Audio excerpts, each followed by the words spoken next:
Walk through any medieval town, old farmstead, or surviving ancient structure, and you'll notice something modern construction rarely delivers: wood that has not warped itself into failure.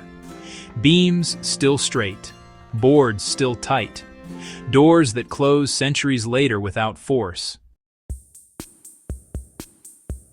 This durability was not accidental, and it was not achieved with machines, chemicals, or speed.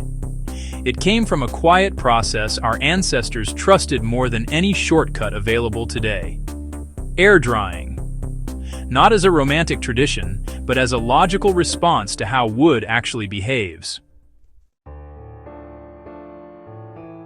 In this episode, we are going to explain why air drying consistently outperformed modern methods, how ancient builders understood this long before moisture meters existed, and how these same principles can still be applied by anyone working with wood today. Why ancient builders treated wood as a living material rather than a product. For most of history, wood was not seen as dead matter the moment a tree fell. It was understood as something still adjusting to a new state. Ancient carpenters observed that freshly cut timber continued to move, crack, and react for years. Instead of fighting this behavior, they worked around it. Air drying allowed moisture to leave the wood gradually, following natural pathways through the grain. This slow release reduced internal stress, which is the primary cause of twisting and splitting.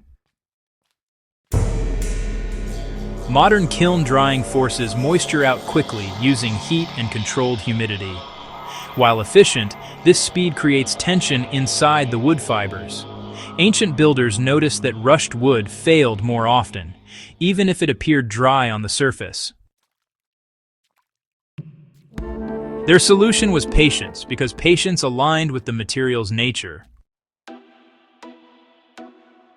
If you are working with lumber today, especially for structural or outdoor use, allowing wood to acclimate slowly in the same environment where it will be used can, dramatically reduce future movement.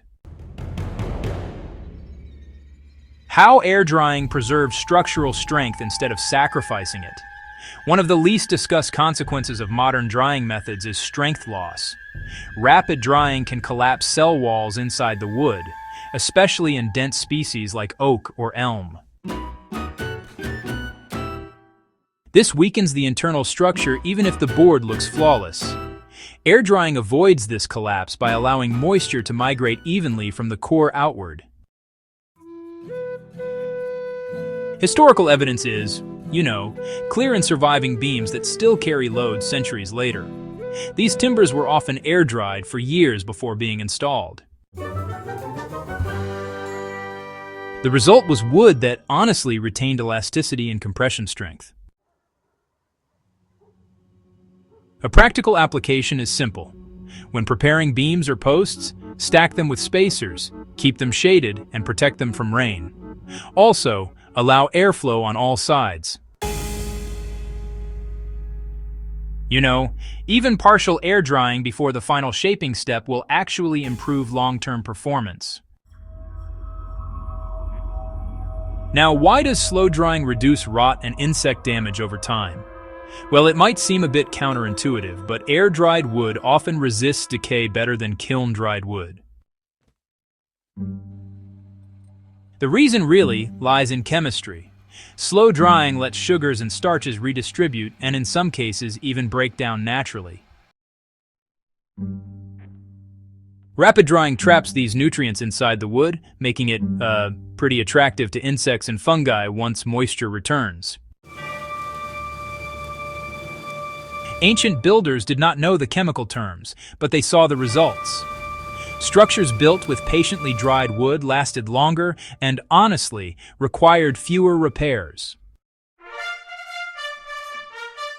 This is why air-dried timber was, preferred for ships, bridges, and roof structures.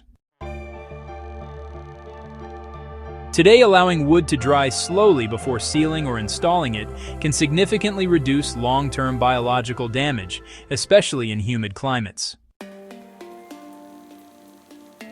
Why air drying respected regional climate instead of ignoring it. Another advantage of air drying is adaptation.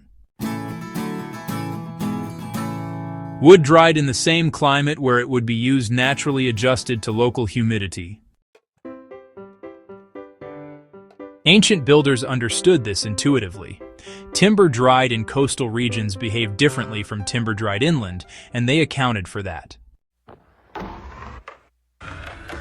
Kiln-dried lumber is often dried to a standardized moisture content that may not match its final environment. Once installed, it reabsorbs or loses moisture, leading to movement and failure. If you want stability, dry wood where it will live. Even modern projects benefit when lumber is stored on site for weeks or months before installation. Air drying really shaped better craftsmanship and smarter design. Since air drying took quite a bit of time, it actually forced people to plan ahead. Builders would select trees years in advance, making sure they were always thinking far into the future. Timber was cut oversized on purpose, with the understanding that it would shrink gradually over time. Joinery was designed to accommodate movement rather than resist it. Mortise and tenon joints, drawbore pegs, and floating panels all evolved alongside air drying practices. These techniques worked because the wood had already settled before final shaping. Applying this today means rough cutting components early, letting them rest, then finishing them later. This single step can prevent countless future problems. Speed became the enemy of durability. These days, modern methods really do prioritize speed because, well, time is money. Ancient builders, on the other hand, prioritized lifespan because, honestly, failure was both costly and dangerous. A collapsing roof or a warped ship wasn't just an inconvenience. It was a full-blown catastrophe.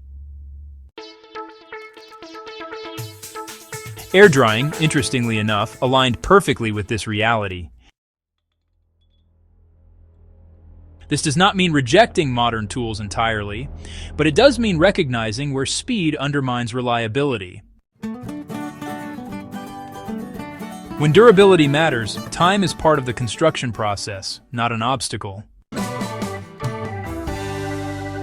What air drying teaches us beyond woodworking? The lesson here extends beyond timber. Air drying reflects a broader historical logic. So, first we observe materials. It's important to respect natural processes and, allow systems to stabilize before demanding performance. This reasoning appears in ancient metallurgy, food preservation, and architecture. When we revisit these principles, we are not stepping backward. We are reclaiming knowledge that modern efficiency often overlooks. If you value history that explains not just what our ancestors did, but why it worked, go ahead and subscribe to Relic Logic. Share this with anyone who believes durability still matters. The past solved problems we are still struggling with, and those solutions are waiting for those willing to slow down and learn.